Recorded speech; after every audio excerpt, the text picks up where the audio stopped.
السلام علیکم. نن موږ کوو ریویو د آیفون 13 پرو میکس او په دې کې به ګورو چې د نورو آیفون نه په دې کې څه چینجز دي. ځکه چې تاسو کتلی وي چې آیفون 11 دی که 12 دی او ورسره 13 دی، د دې یو شانتي ډیزاین او سټایل د دې یو شانتي جوړ شوی دی، خو بیا هم کوشش کوو په دې کې څه ډیفرنس دي د نورو موبایل نه. نو راځئ موږ سره په دې ویډیو کې شریک شئ.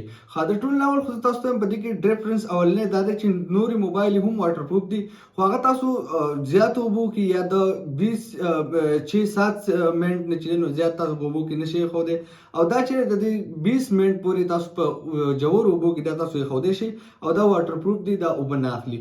دویم نمبر د دې سکرین چې نو هغه ډیر زیات مضبوط جوړ شوی دی، ویل کېږي چې د دنیا ټول مضبوط ترین سکرین والا موبایل چې دی هغه آیفون 13 پرو میکس دی. نو راځي بقایا ریویو کو او ګوري بدی کې څه دي او څه ډیفرنس دي.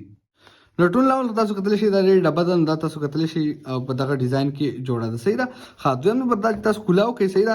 نو په دې کې په اول نمبر خو دا تاسو کتلی شي چې دا موبایل پروت دی آیفون 13 پرو میکس 256 جی بي والا. ښه په دویم نمبر باندې د دې سره به دا تاسو ته کتلی شي یو کیبل به تاسو سره ملاو شي، او د همیشه لپاره آیفون چې دی نو هغه په دې کې هم تاسو ته چارجر ډبې چې کوم دی هغه نه دی رالېږلی.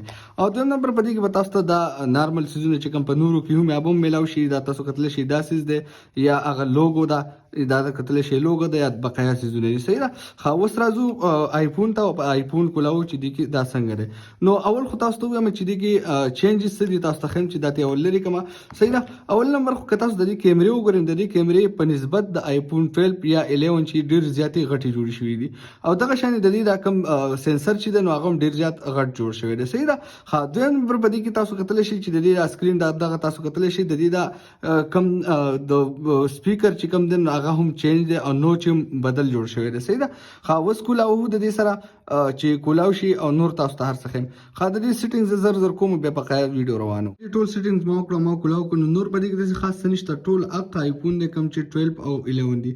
خو یو خاص خبره په دې کې بله دا ده چې په دې کې تاسو کیمره کتلی شي، پای کې یو نوی کم اپشن چې دی هغه اډ شوی دی، هغې ته ویل کېږي سینیمیټک موډ، یعنې په DSLR کیمره باندې چې کوم ویډیو جوړېږي هغه کوم بیکګراوند چې بلري هم هغه شانت ویډیو تاسو په دې باندې هم جوړولی شئ، بیکګراوند به بلري او نور ستاسو شکل یا کوم ځای چې تاسو فوکس کړی هغه بالکل صفا راځي.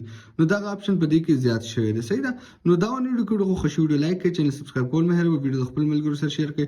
تر بل ویډیو د خپل ځان ډېر عزت خیر ساتئ. الله پامان.